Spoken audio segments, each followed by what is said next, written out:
kayo sa Good Morning Kapatid. Patuloy na nga pong tumataas ang mga kaso ng Mpox sa bansa. Dahilan para mabalot ng takot ang karamihan.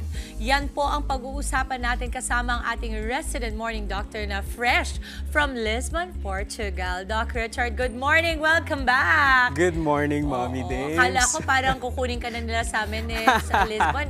Natutuwa silang pinapatok ka doon sa Lisbon, Doc.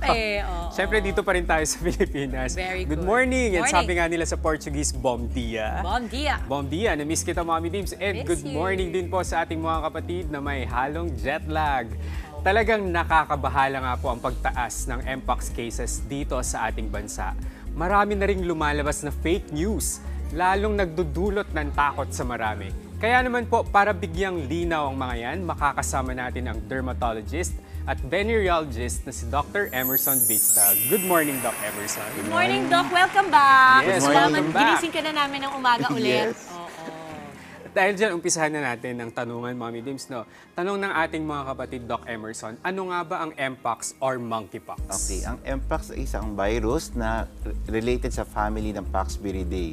So ito ay isang virus na nagdudulot ng mga iba't ibang sinyalis at sintomas sa ating katawan at balat. Ano ba itong mga sintomas na, Doc? Kasi syempre nakita natin puro pictures, no?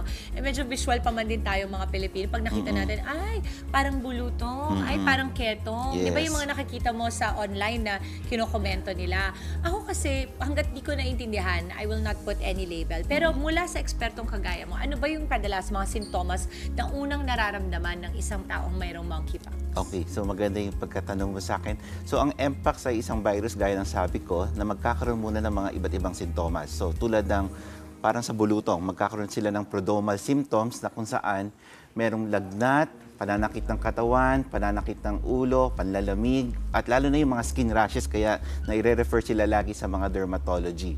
So pagkatapos ng prodromal symptoms, itong mga sugat na lalabas sa kanilang katawan ay magkakaroon ng iba't ibang stages. So mamumula muna na may tubig, tapos mag-evolve siya para maging sugat na may ulcers, tapos sa dulo ay pag nagre-recover na magkakaroon siya ng crusting or pangingitim. Pero Doc, kunwari ako, na-expose ako doon sa taong mayroong Mpox. Mga gaano katagal bago lalabas yung sintomas? Okay. So pag ikaw ay na-expose sa taong may Mpox, meron tayong tinatawag na incubation period. Ang average ng incubation period will be around 5 to 10 days. So pagkatapos ito, doon mo na mararamdaman ang pagkakaroon ng mga prodromal symptoms na sinabi ko kanina. At after ng prodromal symptoms ng mga 5 araw, lalabas na yung mga sugat sa balat. Siyempre, pag sinasabi mo kasi merong incubation period, Doc, mas nakakatakot. Kasi hindi mo alam na meron ka na pala. At ang malala pa nun, hindi mo alam na carrier ka pala. Kapag po ba nasa incubation period, nakakahawa na sa ibang tao na ipapasa na kaagad? Or unless mag-show na ng simptomas, ay tsaka palang ikaw nakakahawa? Okay.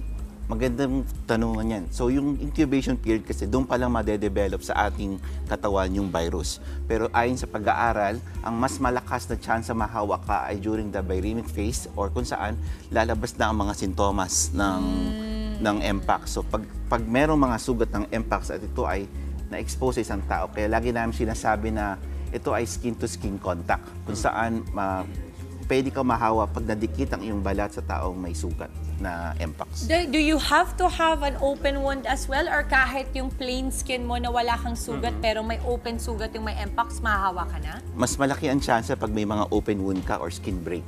Pero pwede pa rin talaga mahawa ang isang tao sa pamamagitan ng skin-to-skin contact. Doc, paano siya kumakalat? Paano kumakalat ang Mpox? Okay. So, kumakalat siya sa pamamagitan ng skin-to-skin contact. So, bukod dyan, marami pang paraan para ikaw ay ma-expose. So, sinasabi namin na yung taong may Mpox, so, kanyang mga fluids sa katawan, so, sexual fluids, breast milk, laway, pwedeng ma-expose ka. So, kung sakaling nagkaroon ng contact, sexual contact sa isang tao, pwede itong masalin bukod sa skin-to-skin contact, pati na rin ang sexual fluids. So, tinatanong din ng mga tao kung pwede ba itong mahawa sa airborne, parang sa COVID. So, ngayon ang pag-aaral is yung mga respiratory secretions sa taong may Mpox. Pag kanya itong naiubo sa isang taong walang Mpox, pwede itong mahawa. Pero yung maglakad ka sa tabi ng taong may mpox, hindi naman ibig sabihin mahahawa ka agad. Tapos meron tayong tinatawag, Miss Dimples, na fomites, kung saan, kunyari ako may mpox, may mga sugat, nahiga ako sa isang lugar, naupo ako, tapos na-contamine ako ang isang lugar, pwedeng ma-expose yung taong wala pa at mahawa din ng mpox. Grabe naman pala. Sobrang sensitibo. No? Parang ang bilis-bilis pala makapanghawa niyan, Doc. Ano? Yes, kasi virus siya, o kumbaga para din siyang bulutong na sakit. Pero hindi siya, gusto kong pa-explain sa tao, ang merong variant na meron sa Pilipinas is yung clade 2. Ito yung mas non-lethal or mas Hindi nakamamatay. hindi naman nakakamatay, and meron ng mga special risk population. So yung mga immunocompromised patient, yung mga pediatric population, at pati na rin yung mga matatanda, elderly. Singit ko lang, Doc. Is it airborne?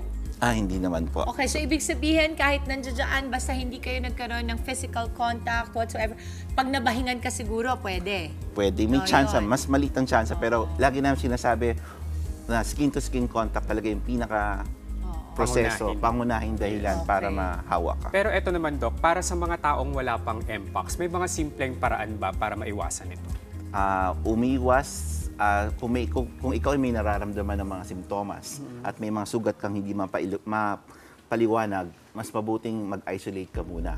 So, pero kung iiwas tayo sa lugar na hindi ko pa masabi kung paano. Ang hirap kasi din, di ba? Pero kasi paano pag yung jowa mo meron, di ba? So, hiwa-hiwalay muna tayo kasi nakakatakot talaga. Could it also be passed through towels?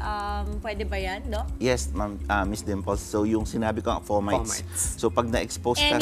Any surface? Any surface na naiwan ang sugat o ang mga yung pustule, yung mismong tubig ng mpox. Yung basa-basa niya. Yes.